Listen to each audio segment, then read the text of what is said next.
Kembali lagi di Bincang Wrestling Podcastnya lemes banget lah. Iya lemes lah ya habis balik kantor. Dan gue baru aja nonton The Suicide Squad. Gue di sini nggak mau bahas tentang film.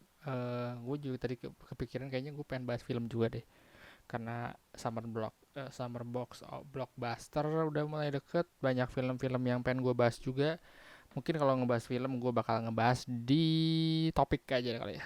Gue males bikin podcast. Gila, gue punya podcast banyak banget tuh, Bincang Wrestling Podcast, Bandung Love Story, Topik, Cari Kerja Podcast. Gila banyak banget lah.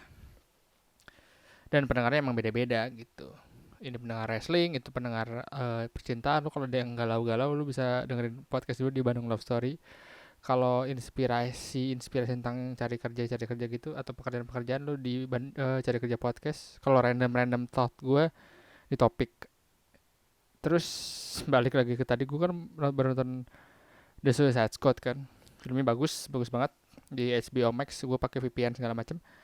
Nah, yang pengen gue bahas lagi itu sebenarnya yang menarik minggu lalu itu gala premiernya kan. Gala premiernya dan gue sih udah lihat ini berkali-kali, nggak berkali-kali. Gue lihat 2 minggu sebelumnya si John Cena, James Gunn sama Harley Quinn, Margot Robbie itu baru promo di Jimmy Kimmel. Jimmy Kimmel teh Tonight Show, bukan itu Jimmy Fallon. Jimmy Kimmel tuh pokoknya late night show gitu kan, Jimmy Kimmel. Nah, terus udah gitu. Si John Cena tuh pakai apa namanya? Pakai kostum Peacemaker. Peacemaker. Dia tuh kan jadi Peacemaker ya. Dan yang kita sama-sama tahu John Cena kan tergolong baru ya, jadi super Hollywood star baru. Ya, mungkin tahun 2008 masih 18 masih 2019 udah enggak kan? Mulai 18 kali ya dia udah mulai jadi ke Hollywood gitu. Dia udah mulai cabut dari wrestling, tapi nama dia besar di wrestling kan sama kayak The Rock gitu. Dia jadi Peacemaker. Nah, terus di Peacemaker ini dia apa namanya? Di Jimmy Kimmel ini dia pakai kostum si Peacemaker itu. Terus gue bilang anjing, si John Cena goofy juga ya. Goofy tuh kayak orangnya tuh nggak serius, pengen ngelawak banget lah, joker banget gitu. Dia apa di James Gunn, si Margot Robbie sama John Cena tuh dia banyak banyak lawak lah si John Cena di Jimmy Kimmel itu. Nah terus minggu lalu, beberapa minggu setelah itu di gala premier John Cena pakai pakai baju itu lagi. Terus gue bilang anjing, apain John Cena ya? Apa dia mau promo tentang Peace kan Januari 2022 itu ada Peacemaker-nya tuh kan, jadi John Cena jadi Peacemaker di Suicide Squad ini bakal ada spin-off-nya. Gue nggak tahu spin-off, nggak tahu apa namanya sequel apa setelah kejadian itu apa namanya si spin-off si Peacemaker itu kejadiannya setelah atau sebelum si The Suicide Squad ini gitu. Si Peacemaker ini gue nggak tahu dia bagian promo apa enggak, tapi menurut gue dia tuh adalah salah satu orang yang paling loyal banget gitu. Mau aja ngelakuin hal-hal kayak gitu. Terus gue mikir, pantesan ya bertahun-tahun dia disuruh pakai baju warna-warni dia mau. Mikir gak sih, dia tuh seorang John Cena gitu, dia top guy-nya WWE gitu. Ya kayak The Rock aja yang pasti nggak, The Rock, Stone Cold pasti dia udah di level top guy-nya WWE, dia pasti nggak mau dong suruh pakai baju ungu, hijau, yang ya The Rock sama Stone Cold ya ya mungkin beda sama karakternya juga, tapi kan karakter John Cena kan bukan Hollywood, American Hero kan. Nah makanya gue aneh bertahun-tahun John Cena itu mau gitu disuruh pakai ya marketing ini kan dia di US apa namanya karakternya tuh kan US Hero kan, US Marine dan segala macam ya. Kok dia mau ya, gue tuh yang aneh kok dia mau begitu begituan gitu. Jadi makanya gue aneh banget lah dia mau untuk jadi apa promoin kayak gitu, baju kuning, oranye, ungu, wah aneh-aneh lah. Nah makanya pas kemarin gue lihat dia di gala premier pakai kostum Peacemaker, sampai Margot Robbie juga yang apa namanya satir-satir gitu kan, oh nice kostum gitu-gitu. Terus gue bilang anjing, John Cena mau-mauan aja ya. Ternyata mungkin etos kerjanya dia sih yang harus kita kita acungi jempol lah untuk etos kerjanya John Cena gitu ya. Wajar sih dia jadi top guy-nya WWE gitu. Jadi ya semi yes man, semi, tapi dia yes man-nya dia jadi karakter sih menurut gue, jadi yang bagus lah kayak gitu. Nah, yang menariknya adalah sekarang kan John Cena udah mau udah mau mulai masuk ke franchise John Cena tuh belum pernah film besar apa ya, belum pernah kayaknya. Dia tuh belum pernah kayak, belum kayak The Rock. Kalau The Rock itu udah dia menurut gue sih big breaknya itu The Rock dan Batista ya. The Rock itu big breaknya itu menurut gue sih Fast Furious sih, Fast Five itu kan big breaknya. Dia tampil dengan badan yang lebih besar, terus botak kan, dulu kan dia nggak botak kan. Jadi apa namanya, brandingnya itu beda gitu, jadi kayak monster gitu kan. Setelah dia gitu dia jadi tapi udah pernah sih Journey of ini ya. Sebelumnya sih udah pernah bener, tapi The Rock udah jadi leading role gitu. Kayak The Rock kan di Jumanji leading role, terus di Jungle Cruise kemarin yang di Disney, terus dia di banyak lah The Rock sekarang udah jadi lead gitu. Batista juga baru dia masuk ke franchise besar kayak Marvel, baru dia di apa ya filmnya, di Stuber kali, soalnya kan dia Stuber jadi leading role kan. Terus di Army of the Dead kemarin sama Zack Snyder juga jadi leading role gitu. Nah John Cena nih, gue penasaran dia udah pernah belum ya, coba gue cek dulu.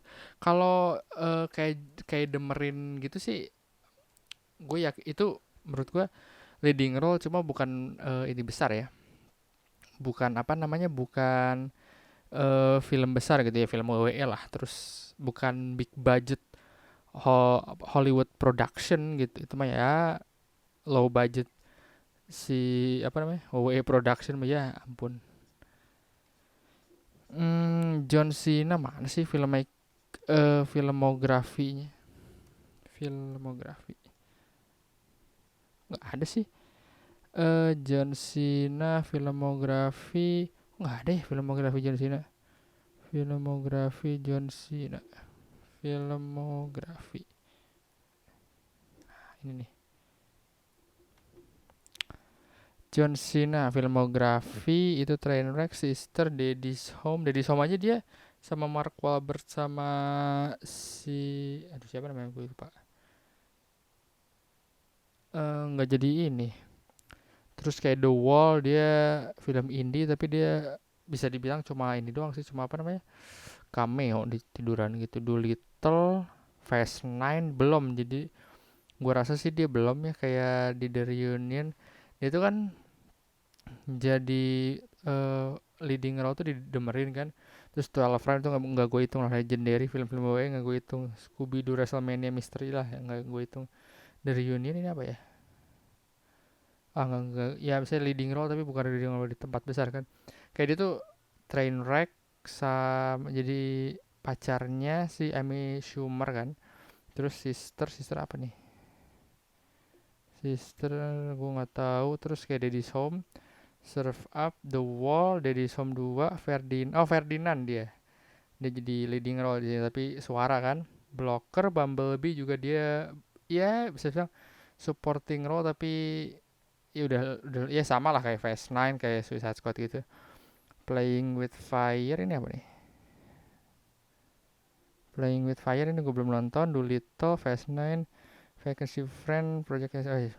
Jadi intinya John Cena itu emang belum pernah jadi leading role yang di film besar gitu, belum sekelas kayak Batista dan The Rock gitu. Dan gue rasa sih mungkin ke depannya bakalan, dan Peacemaker-nya nanti di HBO Max yang series itu mungkin bakal bisa merubah, nanti John Cena bakal sering leading role, karena sekarang kan dia belum leading role karena nama dia besar, terus dipakai di poster di mana-mana, tapi ya dia belum jadi leading role gitu. Nah kedepannya mungkin menurut gue dia bakal jadi leading role gitu. Terus pertanyaan gue selanjutnya, apakah kedepannya bakalan banyak WWE, gue nggak tahu sih ya kalau AEW atau superstar yang lain gitu bakalan bisa, tapi belum yang jelas ini udah ada 3 nama besar di Hollywood, dan gue rasa sih bakalan kedepannya bakalan, dan anehnya belum ada perempuan ya, bakalan kedepannya si para pro wrestler ini jadi pindah gitu ke Hollywood kalau ada peluangnya.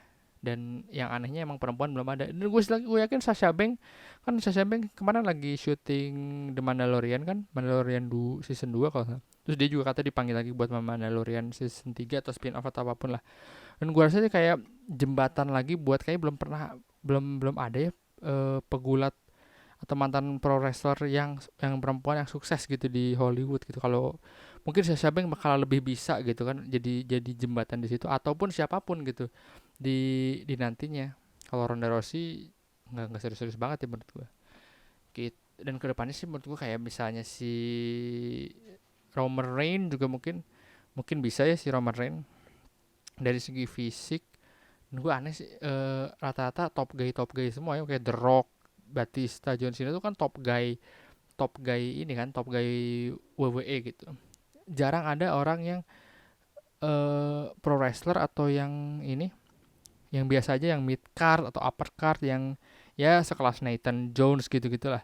Tapi di Hollywood itu malah jadi terkenal gitu, yang jadi big star nggak ada. Jadi di sini udah besar, di WWE udah besar, terus ke Hollywood juga tambah besar gitu, kayak The Rock kan tambah besar gitu.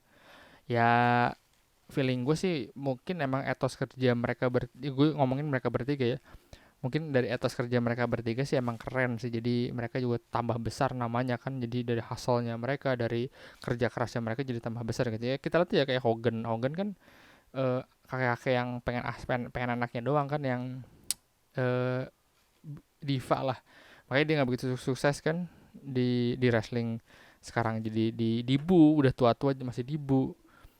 Di Hollywood juga ya jadi apaan dia mah, main main film sama siapa gitu, nggak jelas ya Hogan. Untungnya Hogan nggak masuk Hollywood ya. Kalau dia masuk Hollywood nggak ada tuh Monday Night War.